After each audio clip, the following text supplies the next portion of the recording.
Medical ভর্তি পরীক্ষায় একটু বৈচিত্র্য আনার চেষ্টা করছে কর্তৃপক্ষ।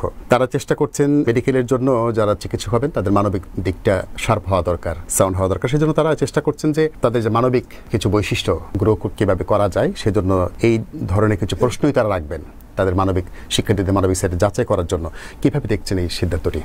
স্বাস্থ্য শিক্ষা অধিদপ্তর কিংবা মন্ত্রণালয় যে সিদ্ধান্ত নিয়েছে যে একজন শিক্ষার্থী যারা মেডিকেলে ভর্তি হতে চায়, যারা ভবিষ্যতে ডাক্তার হয়ে উঠবেন, পূর্ণাঙ্গ চিকিৎসক হয়ে উঠবেন, তাদের মানবিকতা বা মানবিক গুণাবলী যাচাই করতে চান পরীক্ষার মাধ্যমে। আমি বলবো তাদের যে সদিচ্ছাটা বা ইচ্ছা যে মানবিক সম্পন্ন মানুষ ডাক্তারি পেশায় আসুক, তাদের এই ইচ্ছাটা ভালো। কিন্তু আমি বলবো যে এইটা দিয়ে আসলে একজন শিক্ষার্থীর মানবিক দিক আসলে খুঁজে পাওয়া আদৌ সম্ভব কিনা আমি একজন গণমাধ্যম কর্মী হিসেবে সন্দিহান। কারণ আপনি ধরে নেন 100 মার্কের পরীক্ষা, এখানে 4টি বা 5টি প্রশ্ন থাকলো মানবিক বিষয়গুলো নিয়ে, সেই শিক্ষার্থী ভালো মতো পড়াশোনা করলো এবং সেইখানে গিয়ে উত্তর দিল, 5-এ 5 হয়তো পেয়ে যেতে পারে সেই 5টি পরীক্ষার জন্য। কিন্তু আসলেই কি এই পরীক্ষা দিয়ে একজন শিক্ষার্থীর মানবিক গুণাবলী যাচাই করা সম্ভব? আমি বলবো সম্ভব নয়। তার চাইতে এটা হতে পারতো একজন শিক্ষার্থী একেবারে শুরু থেকে প্রাইমারি স্কুল বলেন, তার পড়াশোনা বলেন, তার ধাপে ধাপে যদি তাকে মানবিক শিক্ষাগুলো দেওয়া যেত, তাহলে আমার এই উচ্চশিক্ষায় এই সময়ে এসে মানবিক গুণাবলী যাচাই করার প্রয়োজন পড়তো না। আপনাকে আরেকটু যদি ব্যাখ্যা দিই তাহলে আরেকটু হয়তো বুঝতে সুবিধা হবে। ধরেন আপনি পরীক্ষা দিয়ে মানবিক দিক ভালো করলেন, কিন্তু ভর্তি হওয়ার পরে আপনি মানবিকতার ধারে কাছেও থাকলেন না, সেবার ধারে কাছেও থাকলেন না, তাহলে তখন যে আপনি পরীক্ষা নিলেন, পরীক্ষা দিয়ে যাচাই করে আপনি মানবিক গুণাবলী সম্পন্ন মানুষ নিলেন, তাহলে তার সাক্ষ্যটা রাখবে কোথায়? আমি আরেকটু যোগ করতে চাই যে একজন মানবিক মানুষকে যদি আপনি, একে তো মানবিক মানে কি, যার মধ্যে মনুষ্যত্ব বোধটা থাকবে। আমরা একজন সাধারণ মমত্ববোধ, রাইট, বিশেষ করে একজন চিকিৎসকের কাছ থেকে মানুষ কি চাই, তিনি সহমর্মী হবেন, তার মধ্যে একটু সহানুভূতি থাকবে, তার মধ্যে প্রচণ্ড ধৈর্য থাকবে, কথা শোনার প্রজ্ঞা থাকবে, কিংবা রোগীর সম্পর্কে তার এক ধরনের দায়িত্বশীলতা বা দায়িত্ববোধ থাকবে।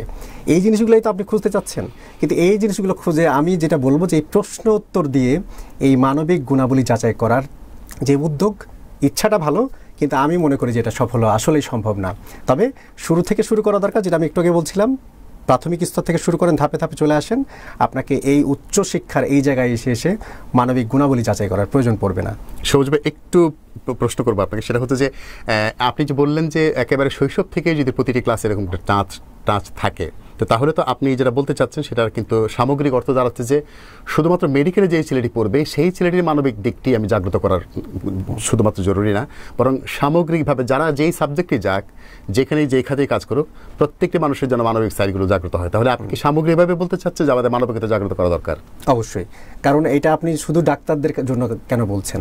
কেন একজন ইঞ্জিনিয়ার, কেন একজন অন্য পেশার লোক, কিংবা কেন একজন শিক্ষক যিনি পড়াচ্ছেন, যিনি একজন শিক্ষার্থীকে তার একেবারে প্রাথমিক পর্যায় থেকে নিয়ে একেবারে উচ্চ শিক্ষা পর্যন্ত পড়াচ্ছেন, তার মধ্যে কেন মানবিক জায়গা থাকবে না? কেন শিক্ষার্থীর মধ্যে মানবিক জায়গা থাকবে না?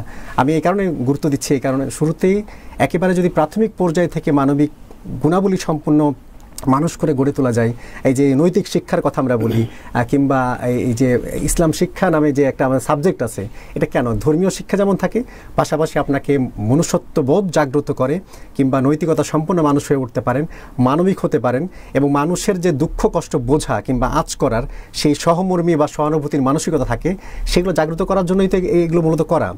তাহলে কেন সবার জন্য না, কেন শুধু চিকিৎসকের জন্য?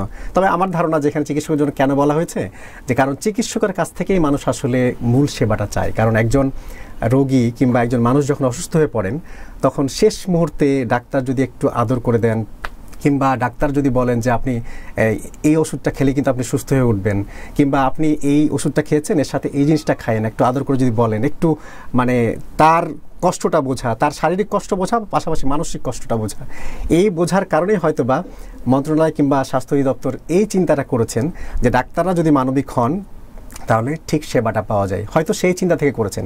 কিন্তু আমি বারবার গুরুত্ব দিতে চাইবো এই জিনিসটাই, যে এটা সবার জন্যই হওয়া উচিত। ওভারঅল যত মানুষ আছে সবার মধ্যে যদি মানবিকতা থাকে, তাহলে আমাদের নতুন করে মানবিক গুণাবলী যাচাই করার প্রয়োজন পড়বে না।